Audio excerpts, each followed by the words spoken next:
السلام علیکم خاتون حضرات، میں ہوں اسرار احمد کسانہ۔ پچھلے دنوں میں ہم نے پروگرام ایک کیا تھا جس میں ہم نے ڈسکشن کی تھی ویٹرنز آف پاکستان کے حوالے سے، اور ہم یہ پوچھنا چاہ رہے تھے ان سے کہ ویٹرنز جو ہیں وہ اس وقت کیسا بیہیو کر رہے ہیں، خاص طور پہ ان کنڈیشنز میں جو کہ آج کل چل رہی ہیں۔ اور اس کا بیک گراؤنڈ یہ تھا کہ کافی ٹینشن چل رہی تھی ان دنوں میں، اور وہ دیکھنا یہ چاہ رہے تھے کہ کیا اس وقت جو سچویشن ہے اس میں جو ویٹرنز کا پوائنٹ آف ویو ہے وہ لوگوں کو سمجھنا چاہیے، کیا ہے وہ پوائنٹ آف ویو۔ اس لیے ہم نے ان سے بات کی تھی، اور آج بھی ہم اسی سلسلے کو ذرا جاری رکھیں گے۔ اور اس کا بیک گراؤنڈ یہ ہے کہ پچھلے دنوں میں ویٹرنز آف پاکستان کے جو سیکٹری انفارمیشن ہے میجر شہباز صاحب، ان کو پک اپ کیا گیا، ان کو اٹھا لیا گیا، اور پھر ان کو کافی دنوں کے بعد چھوڑا گیا۔ تو یہ کیوں کیا گیا، اس کی کیوں ضرورت پیش آئی؟ ظاہر ہے کہ جو افواج کے ریٹائرڈ لوگ ہیں ان کی ایک رسپیکٹ بھی ہے، ان کا ایک کنٹریبیوشن بھی ہے، تو اس کو سمجھنے کی ضرورت ہے۔ اور یہ سارا جو فینومینا ہے یہ ہمیں کہاں تک لے کے جائے گا آگے، اور اس میں خدا نخواستہ کئی مسائل خراب ہونے کا چانس ہے نہیں ہے، اس کی تمام جو جہتیں ہیں ان کو آج ذرا زیر بحث لانے کی کوشش کریں گے۔ اور اس لیے میں نے زحمت دی ہے جناب بریگیڈیئر محمود صاحب کو، جو کہ وائس پریزیڈنٹ ہیں ویٹرنز آف پاکستان کے، ان سے ذرا بات کریں گے۔ السلام علیکم بریگیڈیئر صاحب۔ جی اللہ کا شکر بریگیڈیئر صاحب، آپ کو آواز آ رہی ہے؟ جی اچھا، میں پہلا تو یہ ہے کہ مجھے یہ ذرا بتائیں کہ یہ جو پچھلے دنوں میں ہم نے سنا کہ میجر شہباز صاحب جو ہیں آپ کے سیکٹری انفارمیشن ہیں، ان کو اٹھا لیا گیا تھا، ان کو پھر بعد میں چھوڑا گیا، تو یہ آپ کے لیے میسیج تھا یا کس کے لیے میسیج تھا؟ کیوں ان کو اٹھایا گیا؟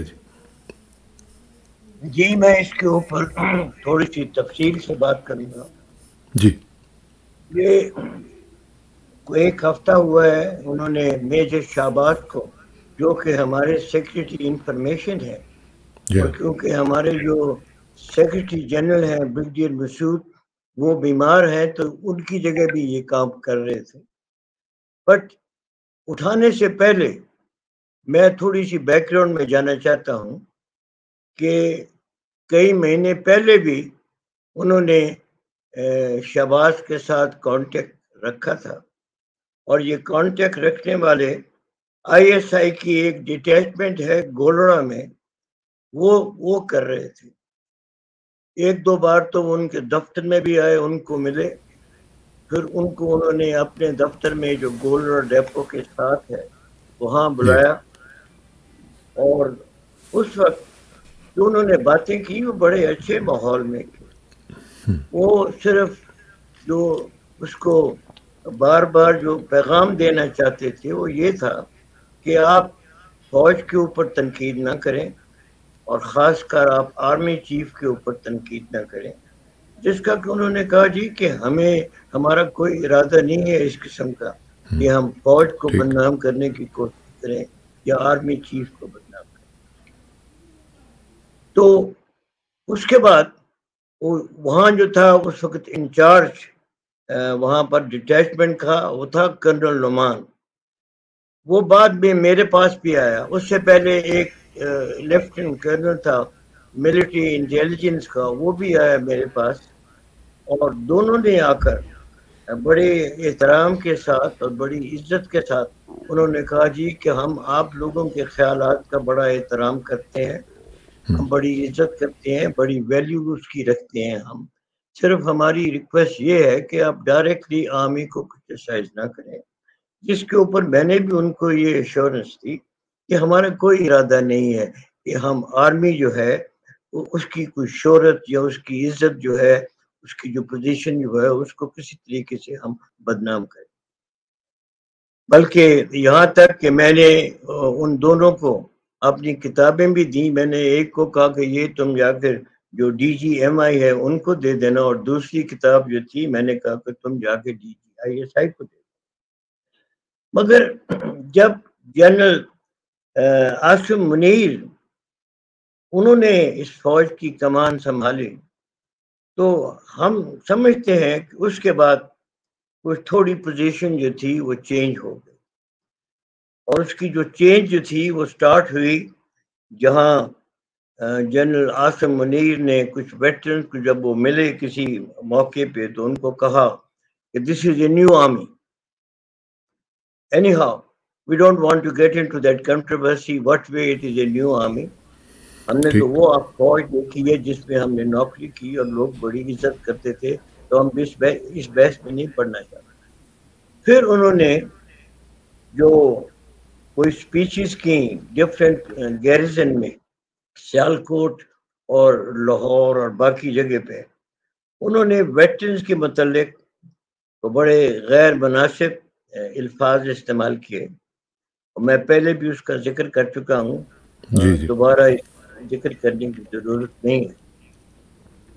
بٹ لاسٹلی جب یہ فارمیشن کمانڈرز کانفرنس ہوئی تو اس میں وہاں جہاں تک ہمیں اطلاعات ملی ہیں، انہوں نے بڑے برملا اس بات کا اظہار کیا کہ I will sort them out.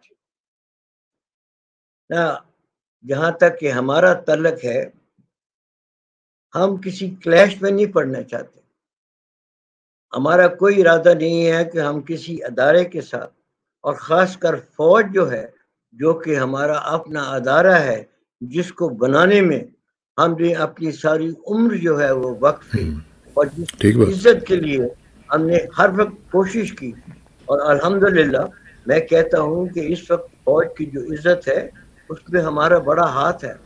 ہم نے اس میں بڑا ایک مؤثر کردار ادا کیا. میں تھوڑی سی اس کی بیک گراؤنڈ بتانا چاہتا ہوں، کیونکہ مجھے لگتا ہے کہ لوگ جو ہیں وہ they have a distorted picture of the whole thing.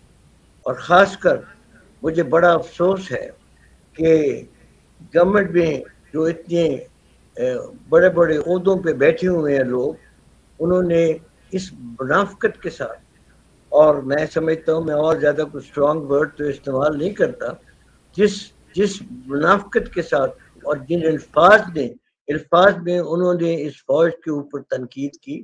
خاص کر میں ذکر کرنا چاہتا ہوں خواجہ آصف کا، جو کہ defence minister. I believe we can on record having said in the National Assembly یہ جو فوج ہے یہ فوج کسی کام کی نہیں. انہوں نے سب لڑائیاں جو ہیں وہ ہاری ہیں، اور باقی انہوں نے جو آخر میں جو الفاظ استعمال کیے وہ میں دوبارہ ان کو ریپیٹ نہیں کرنا چاہتا. خواجہ آصف کے لیے یہ میں پیغام دینا چاہتا ہوں کہ خواجہ آصف تو شاید اس وقت پیدا بھی نہیں ہوا تھا جب 48 کی جنگ میں اس فوج کے جو تھے جوان وہ حصہ لے رہے تھے. میں خود تو اس میں نہیں تھا، مگر ہمارے چند اور کلیگ جو ہمارے ساتھ کیڈیٹس تھے، جنرل بابر اور قریشی، وہ ایکچولی پی ایم اے جوائن کرنے سے پہلے وہ لوگ کشمیر کی لڑائی میں ایکٹیولی حصہ لے رہے تھے. اور جہاں تک کہ بیک گراؤنڈ ہے 48 کی لڑائی کی، خواجہ آصف صاحب فرماتے ہیں کہ وہ لڑائی جو تھی وہ صرف ٹرائبل لشکر نے انہوں نے لڑی، وہ بالکل احمقانہ سوچ ہے ان کی. ٹھیک ہے، ٹرائبل لشکر نے شروع میں تھوڑا کام کیا، وہ سری نگر کے قریب پہنچ گئے، اور جب انڈین فورسز کنسنٹریٹڈ ان سری نگر اور انہوں نے اپنا سمر آفینسو لانچ کیا، تو اس وقت وہ تھوڑے سے جو تھے ریگولر ٹروپ جو کہ والنٹری بیسس کے اوپر کشمیر گئے لڑنے کے لیے، ان کی قربانی کی وجہ سے انڈین آفینسو جو تھا سمر کا وہ روکا گیا. پانڈو کا فیچر اور چوج کا فیچر جب ہم نے کیپچر کیا تو اس سے انڈیا کی جو تھا لنک پنچ کے ساتھ وہ ختم ہو گیا. اس کے بعد پیری پٹن میں جب ہم نے اپنا آفینسو لانچ کرنے کا پلان بنایا، جب وہ آرٹلری فائر جو تھا وہ ختم ہو گیا، انڈین ٹروپس اس وقت اپنی پوزیشن چھوڑ کے بھاگ گئے تھے. ہمارے ٹروپس کے لیے صرف آگے جا کر few kilometres ahead of the line of control, ہمارے لوگوں کے لیے صرف یہ تھا کہ ہم جا کر وہ بیری پٹن کا جو ہے اس پہ اوپر قبضہ کر لیں. اس سے انڈیا کا جو لنک تھا پنچ کے ساتھ وہ ختم ہو گیا. اور اس وقت لیاقت علی خان نے سیز فائر ایکسیپٹ کیا. جب لیاقت علی خان نے سیز فائر ایکسیپٹ کیا تو اس نے منع کر دیا ٹروپس کو آگے جانے سے. اسی طرح یاد ہے کہ جنرل اکبر جو کہ کشمیر کی لڑائی میں as a volunteer, major general Akbar تھا ان کا رینک، والنٹیرلی انہوں نے ساری اس لڑائی میں حصہ لیا. وہ آئے ہماری ملٹری اکیڈمی میں, ہمیں انہوں نے ایڈریس دیا, and in very emotional voice he said, gentlemen, the wars are not fought by the politicians sitting in the comfort of their office. They are fought by the soldiers right in the battlefield, looking into the eyes of the enemy. یہ ہے تھوڑا سا مختصر جو ہے میرا بیان 48. لیکن اس میں جی جی پلیز گو. میں تھوڑا سا بھی ذکر کرنا چاہتا ہوں 65 وار میں زیادہ ڈیٹیل میں تو نہیں جانا چاہتا ہوں, کیونکہ میں نے لاسٹ ویل میں تھوڑا سا 65 وار جب 1 سپٹمبر کو ہمارا اوفینسو لانچ ہوا تو اس میں کسی کو کوئی شک نہیں تھا, ایون انڈین کو بھی کوئی شک نہیں تھا کہ ہم 3 سپٹمبر کو اخنور جو ہے اس پہ قبضہ کرنا. کیوں ہم نے قبضہ کیا وہ ایک اور کہانی ہے, اس میں میں نہیں پڑھنا چاہتا. اس کے بعد سیالکوٹ سیکٹر میں جب میرا اسکواڈرن وہاں گیا تو سیالکوٹ سیکٹر میں اگین میں ساری وہ وہاں سیالکوٹ سیکٹر کی لڑائی کے اوپر بات نہیں کروں گا, صرف میں کہوں گا کہ 17 سپٹمبر کو میں جنرل ابرار کے پاس بیٹھا ہوا تھا ان کے ہیڈ کوارٹر میں, اور وہ انہوں نے انڈین آرمڈ ڈویژن کا جو نیٹ تھا اس کو آن کیا ہوا تھا. اس نیٹ کے اوپر ایک بلینکٹ کال آ رہی تھی, tanks to withdraw individually, taking cover in sugarcane crops.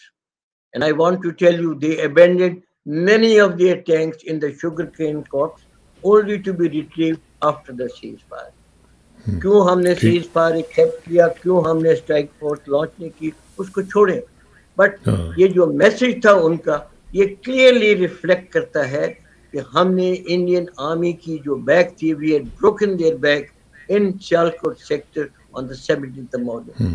زیادہ میں اس کی اور بات نہیں کرنا چاہتا, مگر یہ میں سمجھتا ہوں کہ یہ جو ہے یہی کافی. چلیں یہ وزیر دفاع صاحب کو میسج تو پہنچ گیا نا. اب ذرا مجھے یہ تھوڑا سا یہ بتائیں کہ یہ جو صورتحال بنی ہے اس میں 9 مئی کا جو واقعہ ہے اس کو ایک بہت بڑا واقعہ سمجھا جا رہا ہے, اور اس کی وجہ سے یہ معاملات جو ہیں وہ بھی ایک ٹینشن کی وجہ بن چکے ہوئے ہیں. اب یہ مجھے بتائیں کہ ابھی تک جو 9 مئی کے واقعات ہیں ان کے بارے میں نہ تو کوئی جوڈیشل انکوائری ہوئی ہے, نہ ہی کوئی کسی بھی انڈیپینڈنٹ ذرائع سے کوئی اس کی انکوائری ہوئی ہے. تو آپ سمجھتے ہیں کہ اس کی بنیاد کے اوپر اس طرح کا کریک ڈاؤن کرنا اور اس طرح کی ٹینشن کریٹ ہو جانا پورے ملک میں, جس کی وجہ سے بہت سارے مسائل کریٹ ہو گئے ہیں, یہ حق بجانب ہے اس معاملے میں؟ جی, یہاں تک کہ 9 مئی کے واقعے کے متعلق آپ نے مجھ سے پوچھا ہے تو اس میں میں تھوڑی سی میں ذکر کروں گا کہ 9 مئی کے واقعے سے پہلے بھی جو جہاں تک ہماری معلومات ہیں, general Asif Munir is on record having said in some meeting of the officers in GHQ کہ وہ عمران خان کو واپس اقتدار میں نہیں آنے. تو ہمیں 9 مئی کا جو واقعہ ہے اس تناظر میں دیکھنا چاہیے. کیا ان کا مطلب تھا یہ کہنے کا, میں نہیں جانتا, لوگ خود اپنا نتیجہ اخذ کر سکتے.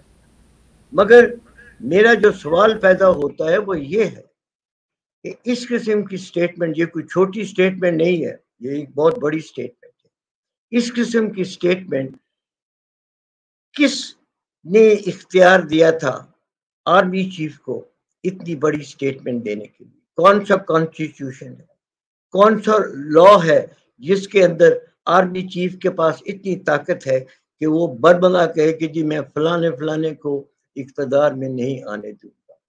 تو یہ ایک ہماری سمجھ میں ایک it was a misstatement, should never have been made, and the army chief, as he claims, he must remain apolitical. دوسری جو میں بات کرنا چاہتا ہوں 9 مئی کے انسیڈنٹ کے متعلق وہ یہ ہے کہ ہم نے پہلے بھی کہا تھا, میرے خیال میں لاسٹ ویلاگ میں بھی, کہ ہم سب کا یہ خیال تھا کہ اتنا بڑا واقعہ ہو گیا ہے اور اس واقعے کے لیے ابھی ضروری ہے کہ ہم ایک انڈیپینڈنٹ جوڈیشل کمیشن جو ہے وہ بنائے تاکہ اس کی وہ طے میں جائے اور وہ یہ فائنلی ڈٹرمن کرے کہ وہ اس واقعے کے پیچھے کون کون سی طاقتیں جو تھیں وہ ملوث بغیر کسی جوڈیشل کمیشن کے. کیوں یہ جو گورنمنٹ جو ہے جوڈیشل کمیشن نہیں بنانا چاہتی مجھے کوئی سمجھ نہیں آتی except the only reason that I feel is کہ وہ پردہ ڈال رہے ہیں اپنی کن ایکٹیویٹیز کے اوپر.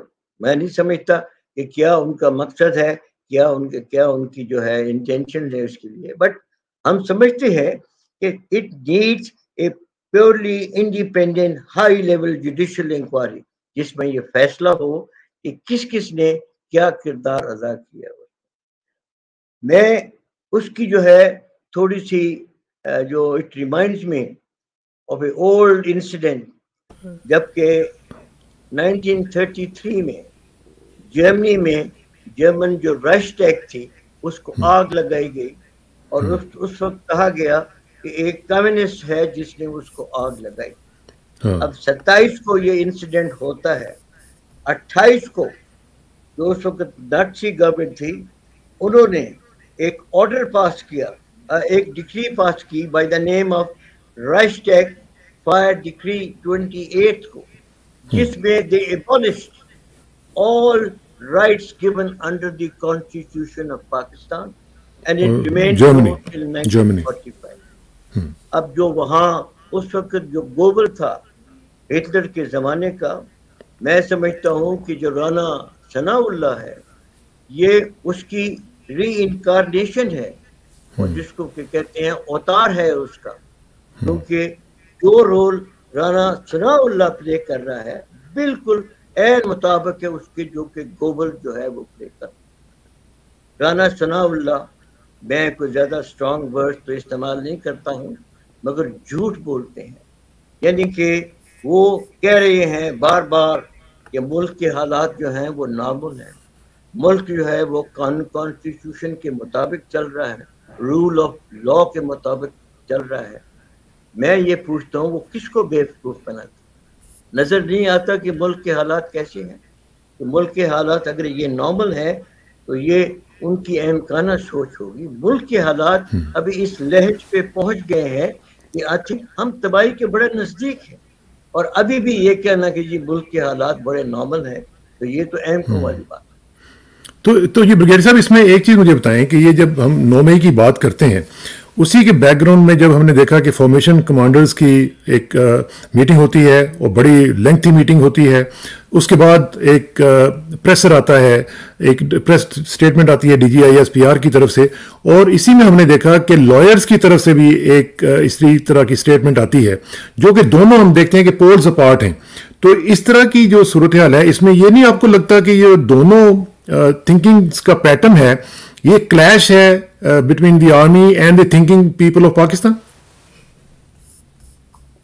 نہیں, آپ نے جو بات کی ہے جو فارمیشن کمانڈرز کی جو میٹنگ ہوئی ہے یہ بڑی امپورٹنٹ میٹنگ تھی, اور میں تو سمجھتا ہوں کہ اس کا جو پریشر آیا ہے اس کا ہر ایک جو لفظ تھا بڑے سوچ کے ساتھ بڑی سمجھ کے ساتھ وہ لکھنا چاہیے تھا.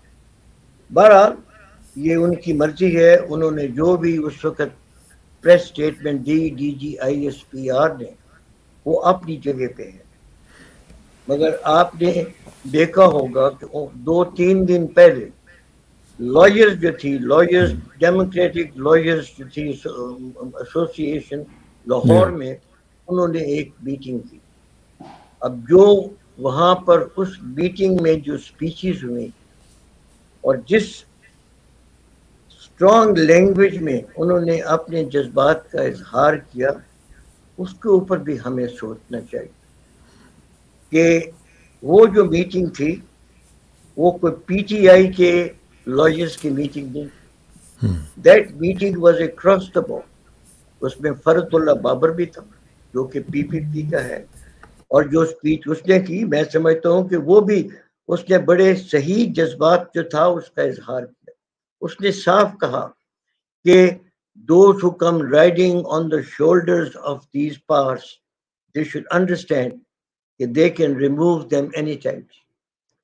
تو باقی جو ہے اور بھی جو وہاں پر جو لائرز نے وہ جو وہاں پر جذبات کا اپنے اظہار کیا اور جو انہوں نے جو ریزولوشن پاس کیا آخر آپ ان دونوں کو اگر موازنہ کریں، ایک طرف DGISPR کا جو تھا پریس ریلیز، ایک طرف لائرز کا، یہ اگر تصادم نہیں تو اور کیا ہے؟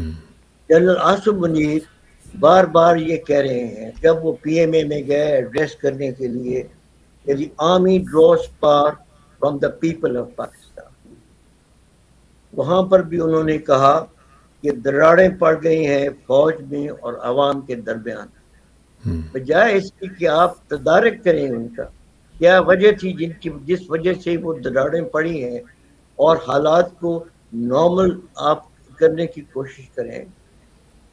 یہ جو فارمیشن کمانڈرز کا جو پریشر ہے اور بعد میں جو رانا ثناء اللہ اور باقی جو ہیں جتنے بھی جو لیڈر ہیں اس وقت PDM گورنمنٹ کے، ان کے جو روز بیانات آ رہے ہیں وہ تو آگ لگانا چاہتے ہیں حالات کے اوپر، رادر کہ we cool things down، وہ ان حالات کے اوپر آگ لگانا چاہتے ہیں. تو بریگیڈ صاحب اس میں اگر وہ آگ لگانا چاہتے ہیں لیکن ہم ساتھ ساتھ یہ بھی دیکھ رہے ہیں ایک منٹ جی قسام صاحب، یہ میری پکچر ختم ہو گئی ہے، پتہ نہیں آپ کی پکچر آ رہی ہے، بریگیڈ صاحب آپ کی پکچر آ رہی ہے، جی پکچر آ رہی ہے، آپ فکر نہ کریں، آپ بولتے رہیں، کوئی مسئلہ نہیں ہے. نہیں آپ نہیں، کوئی بات نہیں، آپ کی پکچر بالکل ٹھیک آ رہی ہے مجھے. اچھا یہ میرے کمپیوٹر پہ نہیں آ رہی. اچھا نہیں، آپ اس کو آپ اسی طرح رہنے دیں، تھوڑا سا اس کو نیچے کی طرف کریں اپنی اسکرین کو، تھوڑا سا اسکرین کو اگر آپ نیچے کی طرف کریں گے نا تو بھی اب ٹھیک ہو جائے گا. تھوڑا سا اسکرین کو نیچے کی طرف فلپ کریں، ادھر دیکھیں، ہاں ایسے تھوڑا سا نیچے کریں بس. نہیں بس آپ ادھر تھوڑا سا اس کو، اب آپ تھوڑا سا اوپر کر لیں، اس کو تھوڑا سا نیچے ہو گئی ہے، ہاں بس یہاں پہ رکھیں، آپ یہاں پہ رکھیں اور اٹس آل فائن. جی بالکل ٹھیک ہے، بالکل ٹھیک ہے. اچھا میں یہ پوچھ رہا تھا کہ یہ جو صورتحال آپ بتا رہے تھے کہ آگ لگ رہی ہے، اور اس کے ساتھ ساتھ ہم دیکھ رہے ہیں کہ there is a total disregard of the constitution of Pakistan, اور رول آف لا جو ہے وہ اس وقت ہمیں بالکل کہیں نظر نہیں آ رہا ہے. اور ہم یہ دیکھ رہے ہیں کہ ساتھ ساتھ آپ نے جس طرح کہا کہ ایک آرمی کے ہائرارکی کے حوالے سے بھی معاملات جو ہیں وہ کوشچن لوگ اٹھاتے ہیں. تو اس میں ہم دوسری طرف دیکھ رہے ہیں کہ جو جوڈیشری ہے وہ بھی اپنا رول پلے نہیں کر پا رہی ہے. تو ہمارے نا فنڈامنٹل رائٹس نظر آ رہے ہیں، women are being picked up also. ٹھیک ہے جی، تو یہ جو ٹوٹل ڈسریگارڈ آف کانسٹیٹیوشن ہے یہ ہمیں کس طرف بڑھا رہا ہے؟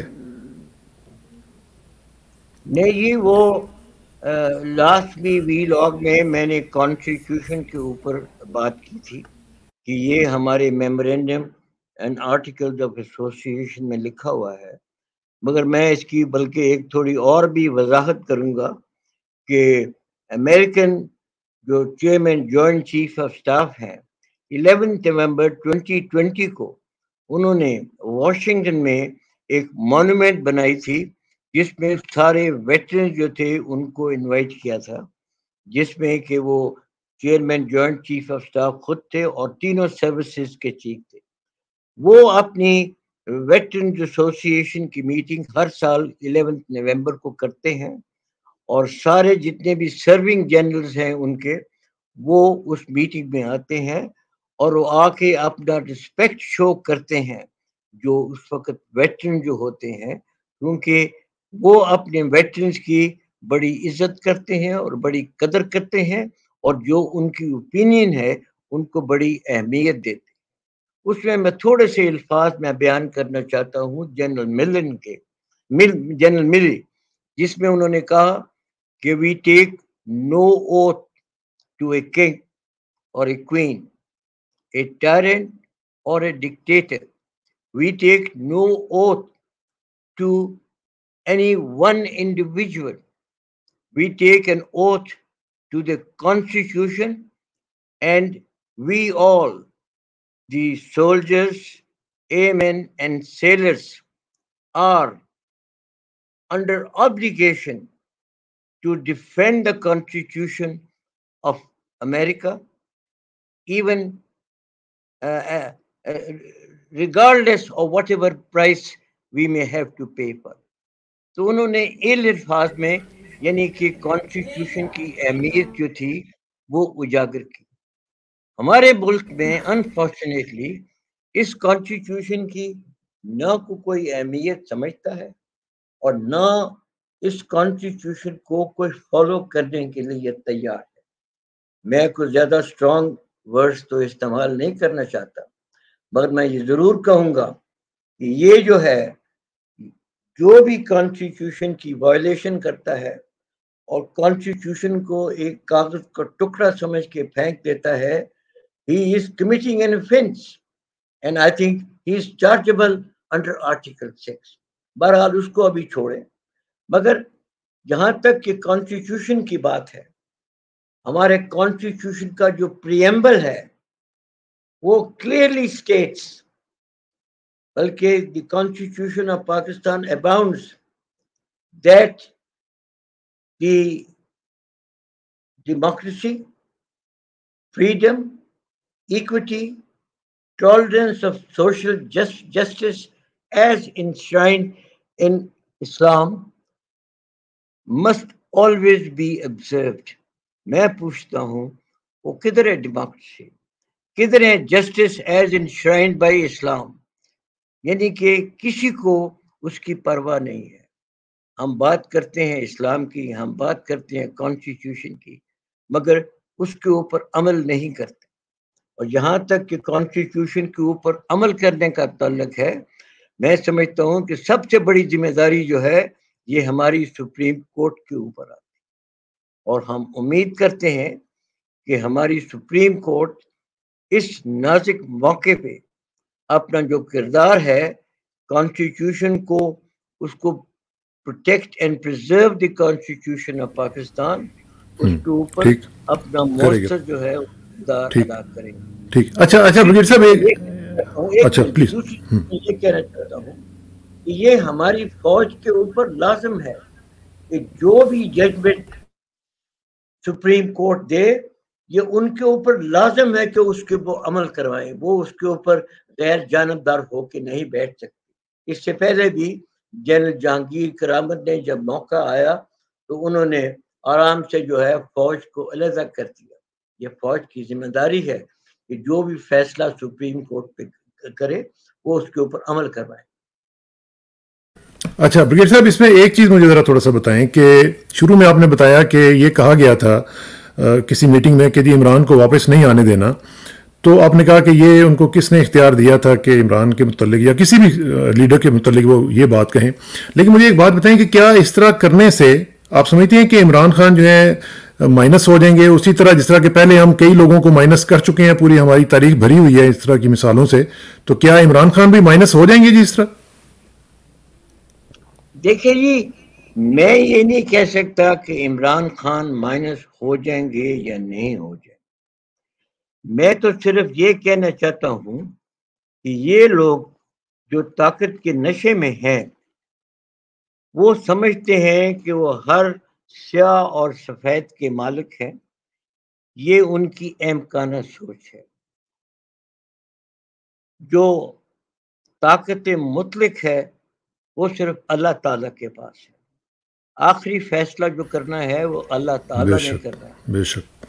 مگر جو اس وقت جو میں سمجھتا ہوں کہ پاکستان کی جو قوم ہے وہ ابھی یعنی کہ میں یہ کہوں کہ قوم سو رہی ہے، یہ غلط ہوگا. جو پچھلے ایک سال میں جو میں نے دیکھا ہے کہ پاکستان کی قوم جو ہے وہ ابھی جاگ گئی ہے، لوگوں کو اویئرنیس ہے.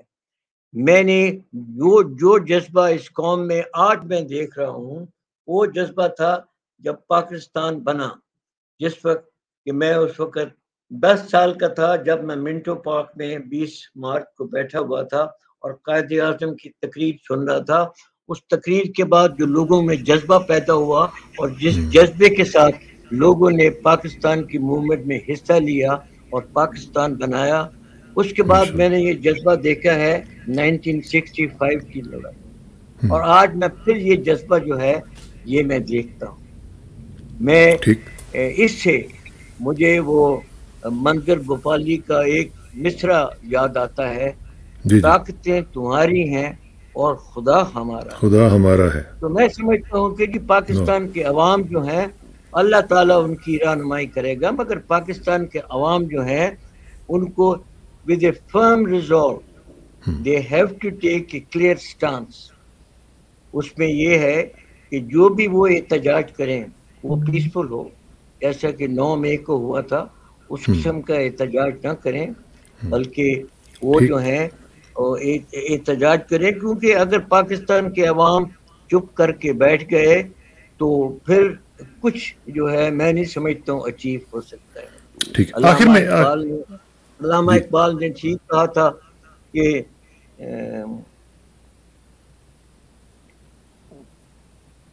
عمل سے زندگی بنتی ہے جنت بھی جہنم بھی، یہ خاکی اپنی فطرت میں نہ نوری ہے نہ ناری۔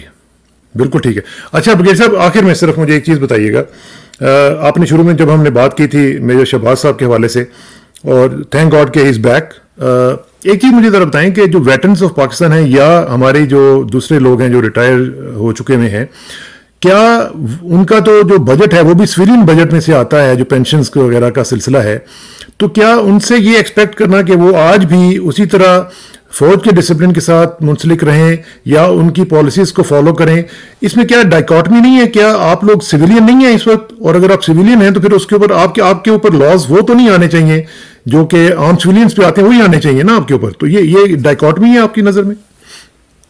نہیں دیکھیں جی، میں ڈائیکاٹمی تو نہیں سمجھتا، کم از کم ہماری سوچ میں تو یہ ڈائیکاٹمی نہیں ہے، کیونکہ ہم اس فوج کے ساتھ منسلک رہے ہیں، اور ہم منسلک رہے ہیں اس فوج کے ساتھ at the time of partition 1948 سے آنورڈ، اور ہم آج بھی سمجھتے ہیں ہم اس فوج کا حصہ ہیں، کیونکہ اس فوج کو بنانے میں ہمارا بڑا بھرپور کردار رہا ہے۔ اور جیسا کہ میں نے پہلے بھی آپ کو بتایا ہے کہ 48 کی لڑائی میں، 65 کی لڑائی میں، یعنی کہ 65 کی لڑائی میں 1 آرمی ایویشن اسکواڈرن کمانڈ کر رہا تھا، 4 میں نے آفیسرز کے نام بھیجے، چاروں کو ستارہ جرد ملا، کیونکہ اتنی بہادری سے سب نے حصہ لیا۔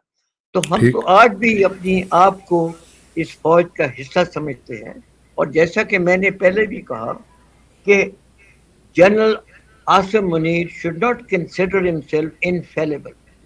کوئی آدمی ایسا نہیں ہے کہ جو سمجھے کہ وہ حرف آخر ہے اور ساری عقل جو ہے وہ اس کے پاس ہے۔